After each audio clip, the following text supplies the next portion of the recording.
On today's episode of the Football Coaching Podcast, we're going to steal a little practice time.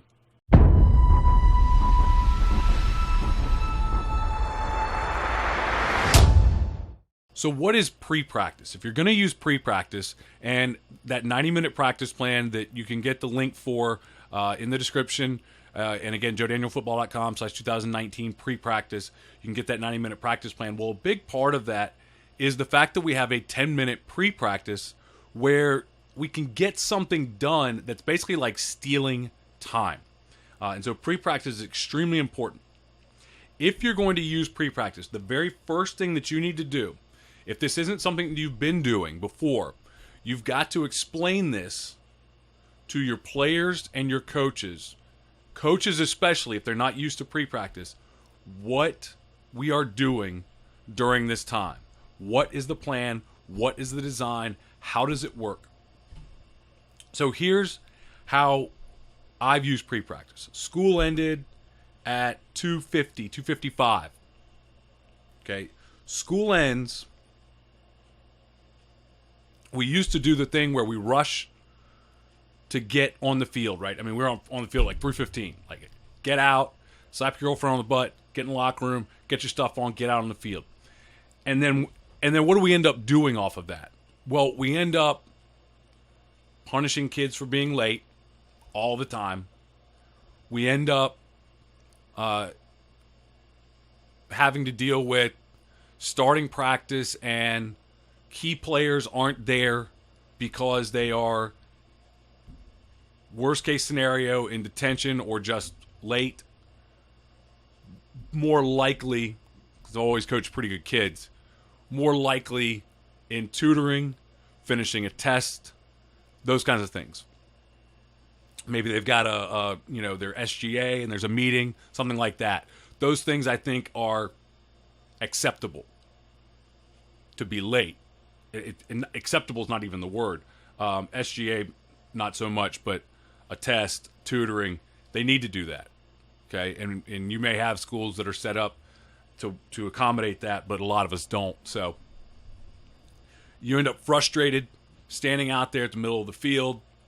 God, we're trying to install a new play, and the running back's not there, something like that. That frustrated me to no end, and I didn't want to keep dealing with that. So pre-practice became an effective solution. And the way that pre-practice works is we would say, okay, school ends at 2:55. Pre-practice starts at 3:15. That's just numbers, okay? 20 minutes. If you don't have, a field house that's far away from the field, 20 minutes is plenty of time. Very fair. I think ours may even be mid 3:10, but it was plenty of time. Pre-practice starts at 3:15. Practice starts at 3:25. So here's what you explain to players and coaches. Pre-practice is a squish. Coaches need to know this. Pre-practice is a squish period where we are getting out on the field and we are getting something done. You are expected to be there as a coach. The players are expected to be there. But if they're not, it's okay. I'm not going to punish somebody for not being there. We'll talk about that in a minute. But you are expected, like if it's 3:15 and you're just sitting there in the locker room, or you haven't gotten to the locker room because you're hanging out with your girlfriend, we have an issue. I'm not going to stay after practice and run you for that issue. I'm not going to take away playing time for that issue, but we're going to talk about it. And we're going to talk about your priorities. And if you do that properly, if that kid should even be on your team, that problem will get better. It may not get perfect, but it will get better. So the first thing that we're going to do is we're going to talk about This is a squish where I'm not going to do anything real important. Okay? We're not using pre-practice. I used to want to use pre-practice to install new things. No, because somebody missed it. I don't install anything new anymore. Okay? And new installation may happen on Monday. It may happen in a meeting. But we don't, there's not really new installation. It may happen in a very short session somewhere, just insert it in. But week 6, we're not going out there installing a lot of new. A new twist, a new wrinkle. But anytime that you do a new twist or a new wrinkle, I always go back to the 5-minute rule. And I wish I could remember the name of the JDFP Insider from years ago. Posted, I think, in the forum about his 5-minute rule. And I've believed in this ever since. If you can't get it installed in 5 minutes, you shouldn't be doing it. Almost everything is going to recycle. So when I want to run something new, it's usually, let me grab the quarterback and, maybe a receiver's running a different route. Everybody else, I'm going to say, hey, this is called whatever, but you're doing the exact same thing that you do on this. So just do what you do on this. Everybody, I got the 2 guys that need to know it, and they know it. We're ready to go. That's an install period for me. There's no period. So this 10 minutes is for us to reinforce, not teach. Reinforce. Coach. I'm not going to teach you how to tackle. I'm going to reinforce what we've already learned, because we've done a lot of teaching tackling early already. In those first 3 days with no shoulder pads on. We did a ton of teaching tackling. Because that's critical. Day 1 is all about teaching tackling. We are going to explain or work on techniques that you've already been taught. We're going to work on skills that you already know. And we're going to reinforce those. As a coach, this becomes an additional individual time. So if you look at the 90-minute practice plan, indies are 8 to 12 minutes for each side of the ball. We're not two platoon. We're Ironman football. Okay, in my ideal world, I'm not a 2 platoon guy. Again, there's nothing wrong with it. I'm not a 2 platoon guy.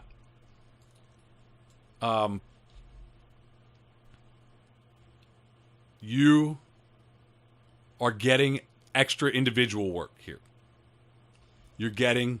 So if you tell me, hey, 8 minutes isn't enough, okay, you got a pre-practice time, take your guys. Now you've got 18. That's enough. I'm sorry. That's enough. Because we got group and team. And we've got meetings. You want to give a clinic on the field,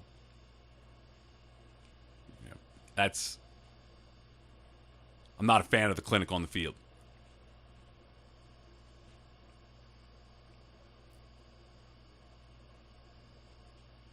Explain to the players that you're expected to be on the field unless there's a reason. If you're constantly not there for pre-practice, it's going to be a problem. If you're a quarterback, you need to be there for pre-practice because we don't have warm-up time built in anywhere. Warm-up time, quarterbacks don't warm up in individual drills. Quarterbacks in individual drills are working exchanges with the running backs a lot. So, if you're not warm, then somebody else who is will play. If the starter misses pre-practice, then he's not going to start when we get to 7-on-7 group drills because he's not warm yet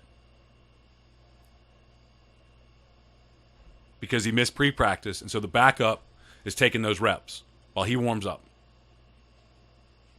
And then we're going to talk. Now, tutoring, test, fine. You're still not going to be the quarterback during pre-practice, because you're not warm yet, unless you can find a way to get loose. And a lot of times we can. We can steal a warm up here and there. But those things are important. So the players need to know that they need to be there, and then they need to place an expectation on each other to hustle on out of the locker room.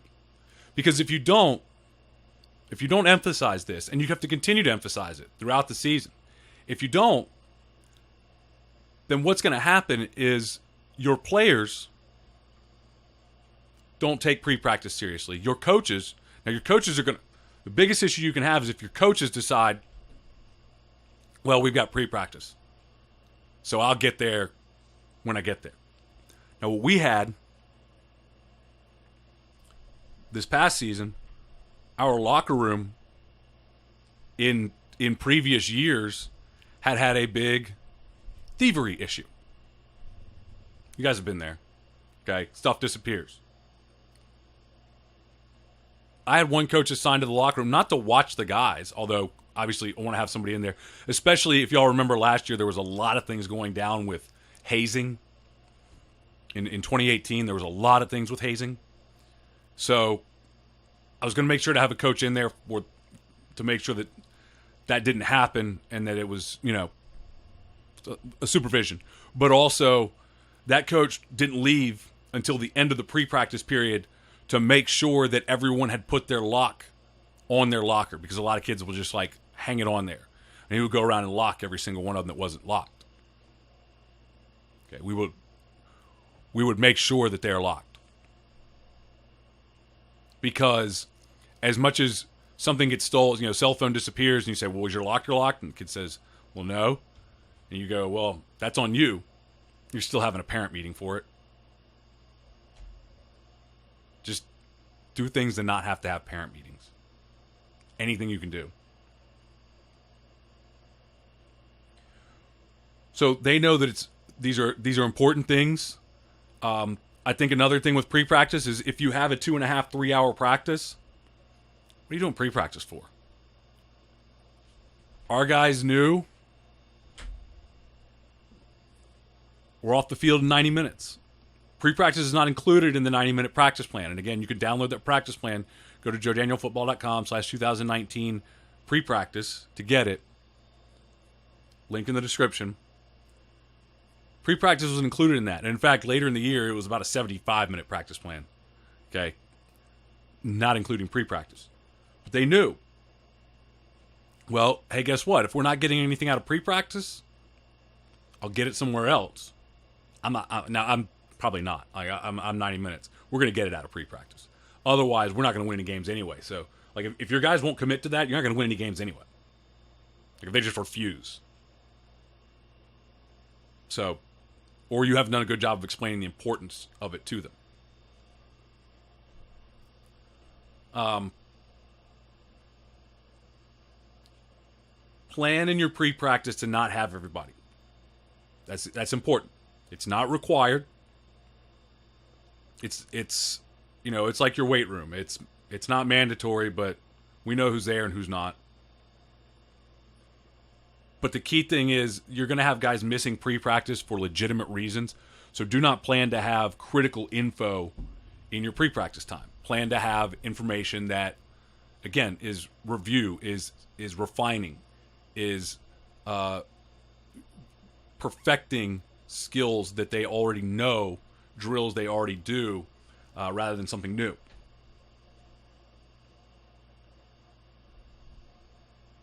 Pre-practice needs to happen, again, a 10-minute block. It needs to be something where guys can jump in, because some guys will be there at the start. Some guys are there a minute, 2 minutes, 3 minutes. But we should have everybody out there, within 5 minutes. I would expect not many guys missing. And you can make it easier, make it harder. You can make the time sooner or later. I would recommend that you let your guys decide on that.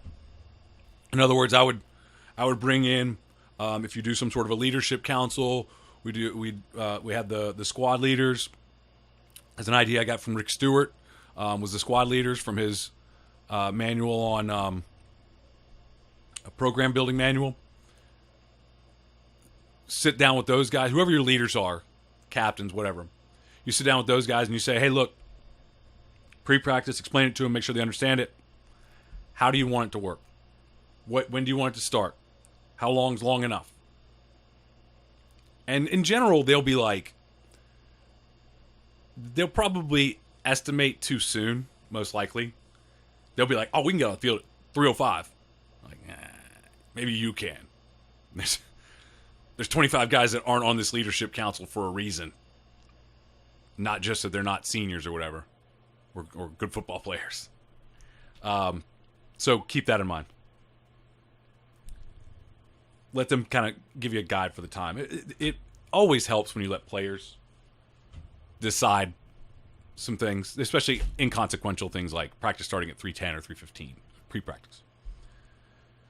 Goes for 10 minutes. At the end of the 10 minutes, you blow the whistle, and they need to know exactly where to go. They need to go to the same spot or have a spot to go every single day. And we have a 4-minute, our periods are 4 minutes once practice starts. We have a 4-minute, it actually takes about 2.5-minute warm-up. Okay, it is basically sprint down, sprint back, or 60% down, 60% back, 80% down, 80% back, 100% down, 100% back. It is a chance for everybody to get in their squad lines, and we just run through and ask the squad leaders, all your guys here, all your guys here, all your guys here. They say, yes, yes, yes. No, Johnny's taking a test. Okay, great. I know who's here. I know who's not here. Let's go. Let's get to practice. Okay, that's what warm-up period is for, is to see who's not there at the end of pre-practice. That's the design in the practice. But it needs to be consistent. And I believe consistency, if you want to have fast practice, if you want to do a 90-minute practice or 120 minutes, 2-hour practice is perfectly fine. Okay, 90 is me. That's let's get in, let's get it done, let's get out. Okay, I want to be off the field before 5 o'clock.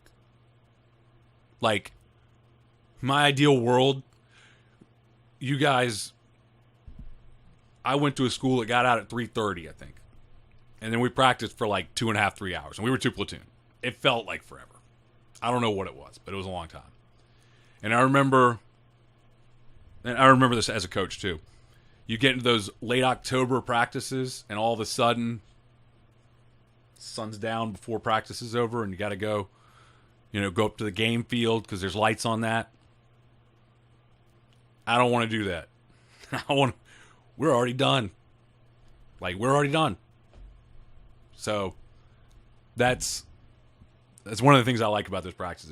It's consistent, doesn't change. So, and then again, that 90-minute practice plan, joedanielfootball.com/2019 pre-practice to download that. All right, so what do you do in pre-practice? We've talked about setting it up, presenting it to your players, letting them know exactly what you expect out of your pre-practice time. But what do you actually do? Well, here's a few things to think about as you set up your pre-practice, as you schedule your pre-practice.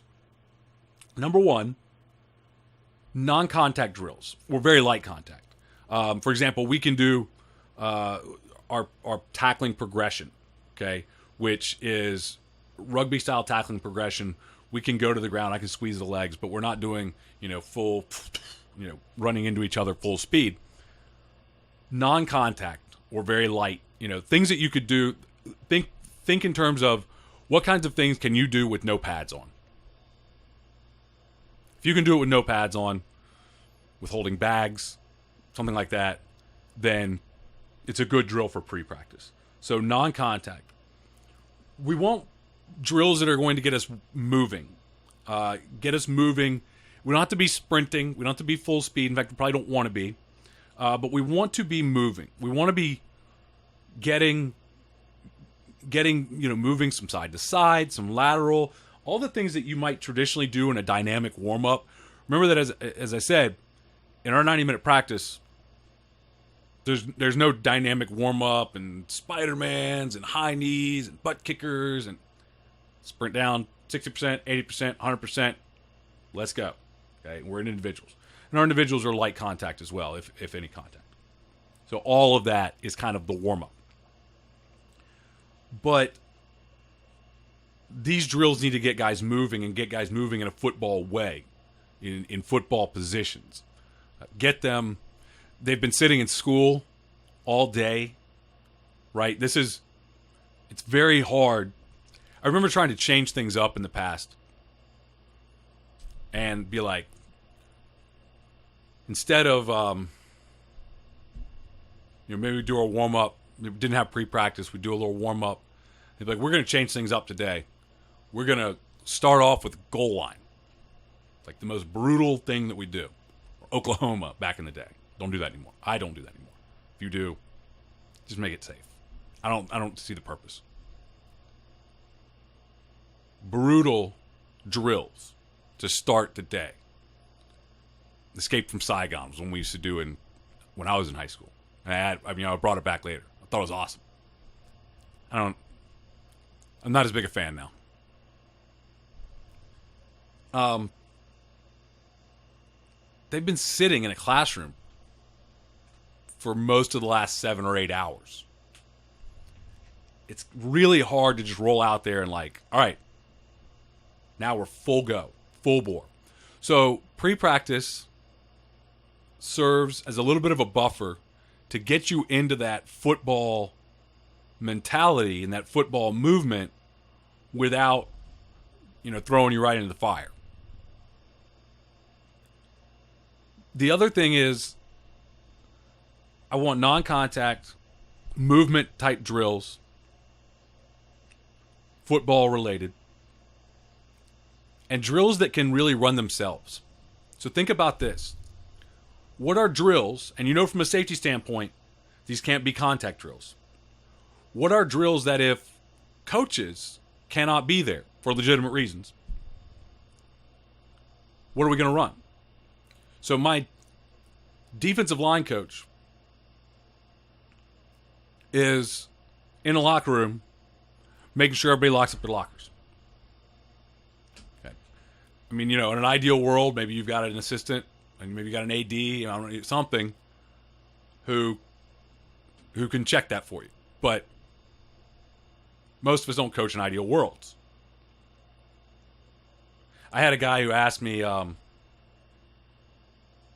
I've heard of this position now from a couple people, that he had hired a equipment coordinator.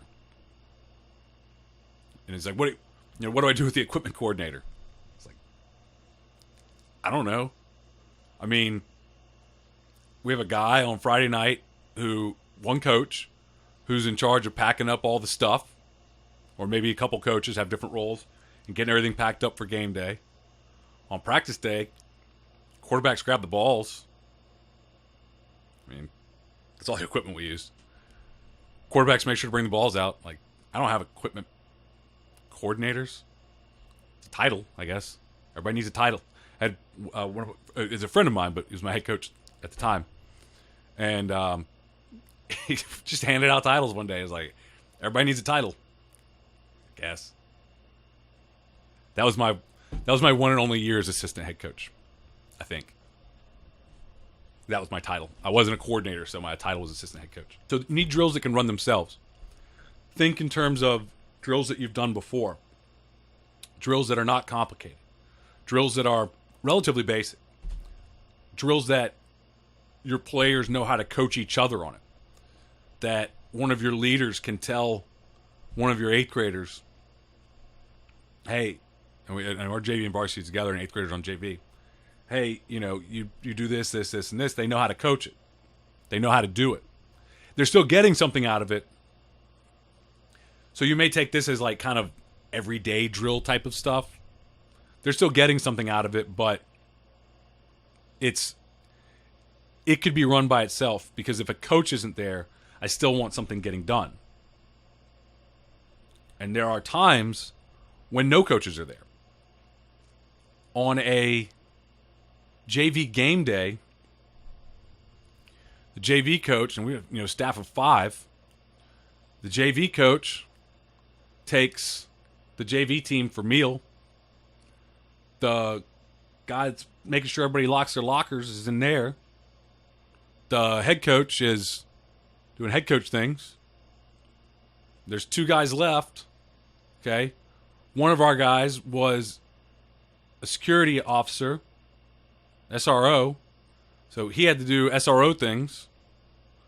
I got one guy left, and he runs his own business. And sometimes can't get out in time. That pre-practice is still happening. Because I know that at least 1 or 2 coaches will be down in the field at the start of practice time. Or 3 or 4. I would expect the 4 to be out there. Okay. But I could tell leaders, squad leaders, hey, rip drill. And they know 3-man rip drill. We're going to go down there. We're going to line up in our squad lines, and we're going to start working rips. And they'll be down there working rips. They can do it on their own. These need to be things that they can do on their own. That's important. So, non-contact or light contact, kind of thing where nobody's going to get hurt.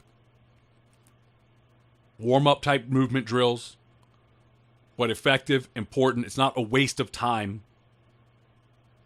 And drills that can not run themselves, but the players can run. So drills that they can run themselves. Drills that your players can run themselves.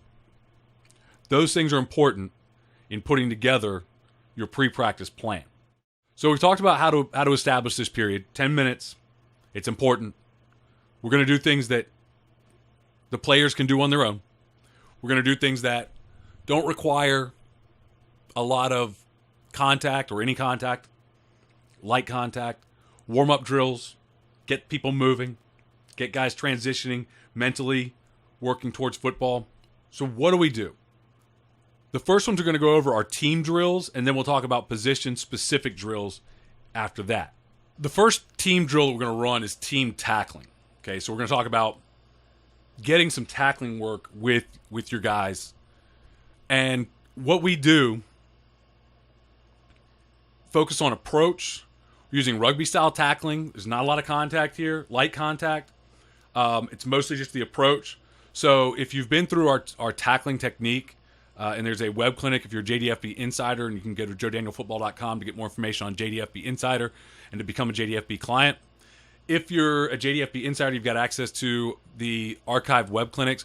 One of those is the tackling technique. And so we talk about the approach. And I just talked about this not long ago in another... Chalk Talk last week. So in the Chalk Talk, if you look up, just search for tackling technique in the resources Chalk Talk archives folder. We talked about it last week. 3 steps plus 5 more. So basically we lined the guys up 10 yards apart. One guy standing, sprint to balance. Okay. Right foot up. So we're working that technique, getting cheek to cheek. All right. Eyes up. Then we're going, with guys coming at each other, and then the ball carrier gives up right before contact as they get to that shimmy point or that breakdown point and what we call a balance point.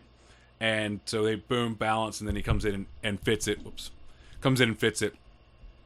Then we get some movement. I went through that whole thing in there, but that's, your light contact tackling approach drills, you can get a lot of work out of this. And what I mean by approach is, because approach to me is 90% of tackling. It's not the big hit. And I heard this a long time ago. If I can step on your toes, I can tackle you. It doesn't matter how good you are. It doesn't matter how elite the ball carrier is and how bad the tackler is. If I can step on your toes, I can tackle you. And so approach is 90% of tackling. And so this is a valuable time to work on your approach. The second team drills that we're going to do are your takeaways. It's very valuable. You can do a takeaway circuit, or you can work multiple different takeaways. You can do chase and strip, chase and rip, okay, or chase and punch, chase and rip, things you can get in a line. I can do 2-man fit and rip. We can do lots of takeaway drills. And I think that team pre-practice lends itself to defense more than offense. I'll just say that. Because offensive linemen don't catch footballs, right? So everybody does kind of the same stuff on defense from a different angle, a different approach. But in defense, in defense that works, but on offense it doesn't. So we can do takeaway circuit. If you've got enough coaches that are going to be there, you got 3 or 4 coaches that can run a circuit, you can do that too. The third thing that I like to use pre-practice for is block destruct, because everybody rips. Everybody rips. That's how we block destruct. Everybody rips. You know, punch a post with the outside hand, rip through with the inside hand, grab grass, punch the sky, all that good stuff, ripping through. And we do a 3-man rip drill. Okay, 3-man rip drill. For JDFB clients, it is in the drills section. If you go into the safety drills, I believe, there's a 3-man rip drill. I use that drill for everyone in pre-practice. And all it is working on that post and rip, post and rip. Our block destruct got bad, our tackling got bad. We made those the focus of pre-practice, and it started to solve those problems. Post and rip, tackling approach. Those things are going to be very valuable for you in your pre-practice time. So you can get a lot out of using that time. You can get a lot if you will use your pre-practice time for those. So team-wise, I think you get the most out of pre-practice by doing those sorts of drills. They're light, they're non-contact or light contact. They can be run without a coach. Okay, can you run Oklahoma or angle tackling or heavy contact drills? Not really. Can you run one-on-ones with offensive line, defensive line? Not really. You can, without a coach. I mean, can the players run that? Position-wise, there's a lot more that we can do. But team-wise, and if you don't have any coaches, or, there's just, sometimes it's a mess, these are great. Now, this eventually became all that we did in pre-practice, because now nobody on defense needs to work. Defensive practice time was like 8 minutes, because we're getting team tackling for 10 minutes a week, team block destruct for 10 minutes a week or more, because I would also do these on Monday and Thursday. So 4 days a week. We could get 2 days of tackling, a day of rip drill, and then a day of maybe offensive indie stuff. All right, now we get into our position-specific drills. In your pre-practice position-specific drills, there's a ton that you can do. This shouldn't be hard to figure out. You've got 1,000,001 different drills that can be done here and be valuable. Offense and defense. The first one is the most obvious, and I've already talked about it. Quarterbacks need to warm up. You should have a warm-up progression for your quarterbacks that you've got, that you're going to work, and let them go do it. Okay, they should be able to do that on their own. So the quarterbacks are warming up. That's the very first thing that we need to know. Quarterbacks warm up during pre-practice. Running backs can work multiple things. I like ball security drills here. I really like ball security drills. Exchange drills where the running backs can just, work handoffs to each other. Quarterbacks are warming up. Just working on taking the handoff. They can work ball security. Another thing is, especially if you have a heavy element of passing for your running backs, this is a great time for running backs to work on pass catching. Because, a lot of what they're going to do in practice is going to be working on their run game. Receivers, especially if you're doing 90-minute practice, receivers have lots of time to work on routes and on blocking. But running backs may not have as much. Great time for them to work on their ball handling, catching the ball, just getting touches. So, great place to use for running backs getting touches. Also, bird walk drill, which is a walkthrough. We line up offensive line and running back, sometimes quarterback. They line up. We have a defense. The defense is going to read and react to their keys just like they would if they were playing on scout team. So scout defense is out there. They're lined up in, we just say, hey, line up in a 4-2, line up in a 3-3, whatever. They line up, set, go. Give a slant if you need to give them a slant. Set, go. Everybody takes their first step. They look exactly like if you were running the film and you stopped after the first step. So for our running backs in the pistol power offense system, one of the most important things to me for them to do is that the first step on almost every play should look relatively the same. It's a drop step like they run on stretch. It's a little drop step to get their aiming point pointed at the hip of the tight end. Set, go, drop. Now, I want on power counter, it doesn't have to be as exaggerated, but that it's going the opposite way. Set, go, and then step 2, back across. So we're here, we're rolling back across. So bird walk drill, the running backs, very valuable for them. Set, go, they take first step. Go, second step. But that first step, go, I'm emphasizing their first little drop step because they're going to lose that little drop step. And if you watch the film, I've got tons and tons of snaps of film on JDFB Insider that you can watch. And a lot of times our guys aren't hitting that drop step. And it's just got to be emphasized more. But bird walk is a great place to do that. So I really like that. But working their routes, their ball security, catching balls, all those kinds of things are going to be good for running backs during this period. Wide receivers, breaking your routes down into pieces. Okay, so the break, the release. You can work press releases. You can work route breaks. You can work these little pieces of the route with your receivers that's a little more intricate than you're going to get in 7-on-7. We can target a particular problem. They can be catching balls, ball handling, ball security, just like the running backs. And so that's a thing where, let's say that the receivers coach isn't available, or you just have small groups and a couple guys are missing. I can combine running backs and receivers with ball handling. Tight ends can obviously be combined in this too. I tend to use the tight ends because we're more of a run-based, even though they throw a lot. I care more about the run. The tight end's generally going to be working some sort of run blocking stuff. But he can work this too.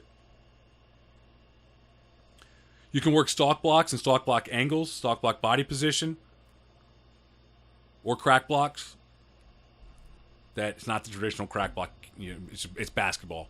Okay, it's getting in that guy's way. We can work that too. Offensive line, we can do our footwork, board work, pull drill.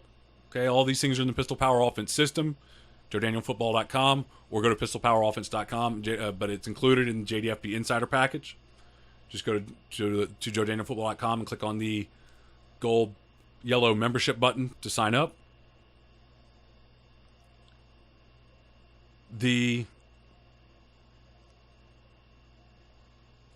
pull drill, down blocks, these are non-contact. Most of our stuff is non-contact. Very light contact in indies. Take mileage off the body. Bird walk, obviously, is going to be a favorite. I will also have them just kind of go through, especially things like pass protection, knowing who to get, making their calls. And then we take our first step. We say, how do we set? So we're working our pass set. How do I teach you A kick, B kick, C kick. A kick is almost flat. B kick is at a 45-degree angle. C kick is straight back. Post steps. When do we post? We post on a head up. We post inside on a head up. Post on an inside shade. We A kick on an outside shade. We B kick on a gap. We C kick on a wide or on a speed rush. Getting those, because that footwork will win most of your pass blocks. If you get the ball out on time, that footwork will win most of your pass. So good things to work. And again, our O-line can work a lot because of the way that O-linemen are. They can get a lot done. I mean, I've just sent our center or a couple other guys, a couple of our guys could actually run things because they've been in the system for so long. Really, our entire left side and our center could definitely do it. We could just say, hey, take your guys down there and work on blocking power against a 4-2. They know what a 4-2 looks like. They go down there and they go through the blocking. Okay. Work it with the JV. Sometimes I'll have the varsity teach the JVs. Service the JV for a pre-practice because I feel that they need more of that sometimes. So that's offense. You're not going to do board wars on offensive line, stuff like that. That's offense. Defense. Defensive line.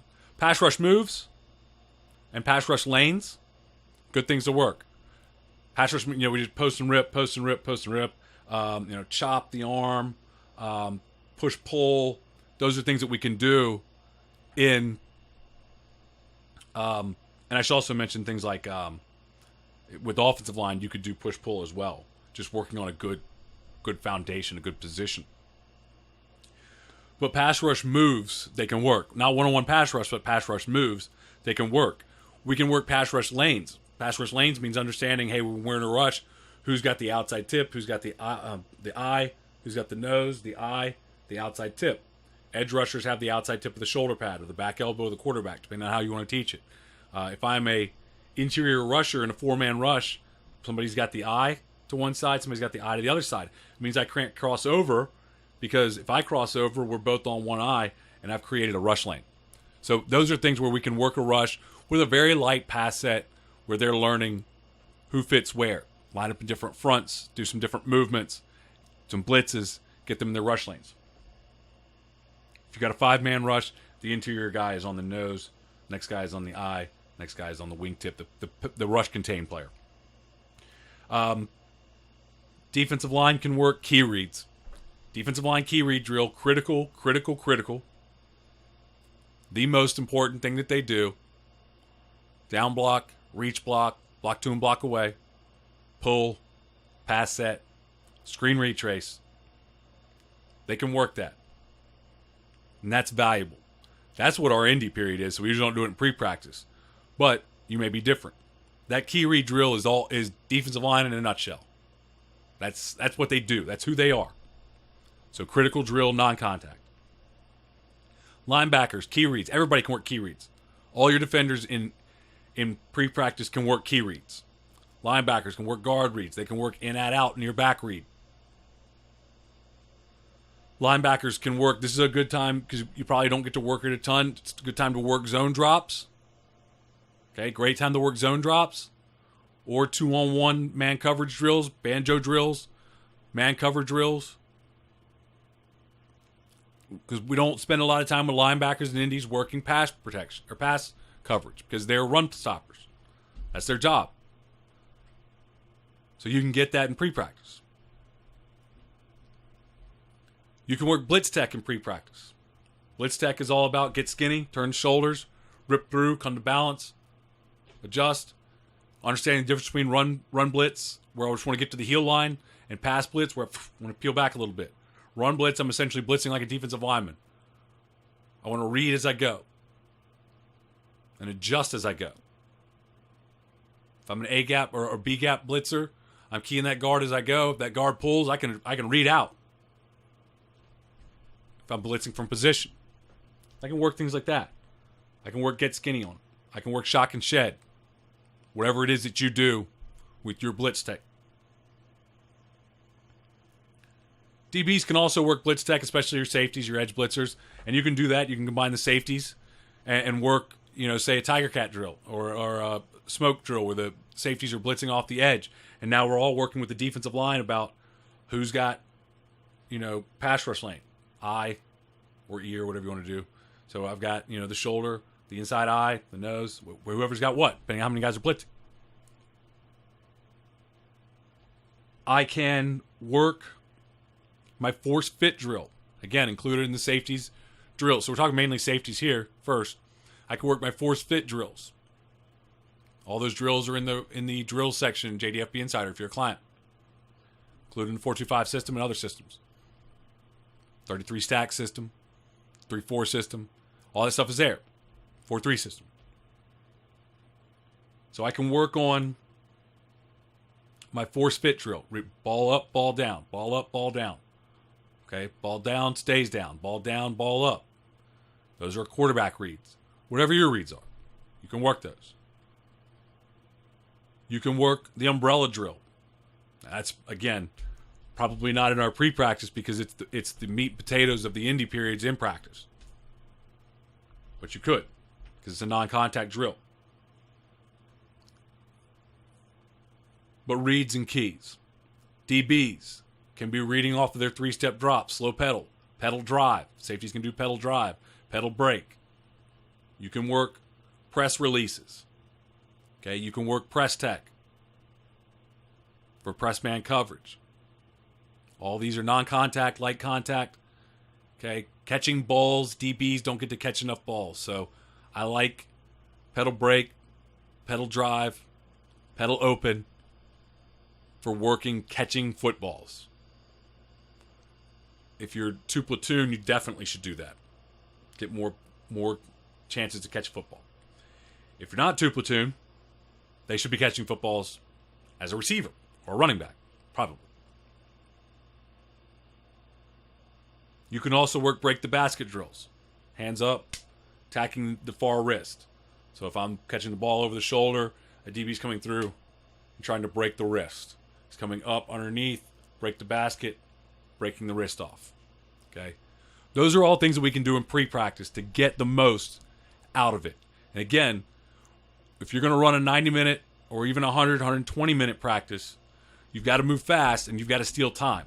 Pre-practice is not included in that. Now, later on, we'll actually be getting out longer, under 90 minutes. But pre-practice isn't included in that 90-minute practice plan. This is stealing extra time. So, I'll tell you another thing. If coach isn't taking, because you'll have coaches who tell you, I need more indie time. Take it out of pre-practice. So you have guys who, if you have coaches who aren't taking pre-practice seriously, that's really hurting you. Really hurting you. So you got to make sure that they understand what you're trying to do, what you're trying to accomplish. It's not a waste time period. It does give the added benefit of, I don't have to go run kids for being late. Okay? I don't have to go out and run Johnny for fooling around with his girlfriend instead of sprinting into the locker room. We'll talk about it, but not, I don't, it's just, that stuff's a hassle. It's a hassle. I try to take hassles out. You think about your job. Maybe your job's different. In my job, if I'm, not my job, sorry. When I was a teacher, let's say, or when I worked at Capital One, or when I worked in, jobs before I had a professional job. If I was late, the first time, maybe even the second time, there was a warning, a reprimand, maybe a meeting in the second or third time. At school, they put a letter in your file, right? Remember that? I remember those. It's a pretty thick file. But it wasn't like some guys would be like, well, if he's late, take away playing time. I disagree. He's late. You're going to punish the entire team. Because if you're taking away playing time, it's because he's important to you and has playing time.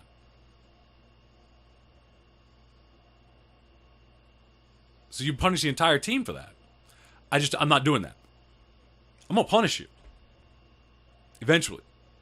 Because if eventually we can't rely on you, that's different. Now I'm not punishing the team. I'm helping the team.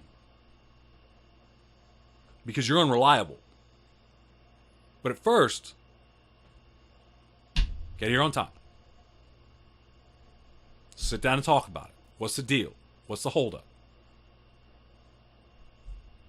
I'll have a coach go and get you. Done that. Usually me. But there's a lot of hassle. I don't enjoy that stuff. Things I don't enjoy, I try to eliminate. And that's what pre-practice has done. It's been a massive benefit. Like I said, I've talked about it before. I felt like our tackling really suffered towards the middle of the year. We had a heavy emphasis on tackling early in the year. We tackled well. The emphasis came off of tackling and on to block destruction for a while. About week 6, we realized things are slipping again. So tackling became the major focus of pre-practice, and our tackling improved dramatically back up from that point because you get what you emphasize. And that's what we got. So pre-practice is a massive help for that. And I think it's something you should work into your practice plan. And if you want to use the 90-minute practice plan, joedanielfootball.com/2019 pre-practice, or in the description down below. And be sure to check out some of my other videos, including other videos from this podcast. And I've got a lot of other great coaching videos on this channel that you can check out that are shown down below here. Also, if you want to subscribe, make sure you don't miss any future videos. Just click on the logo on the top left of the screen.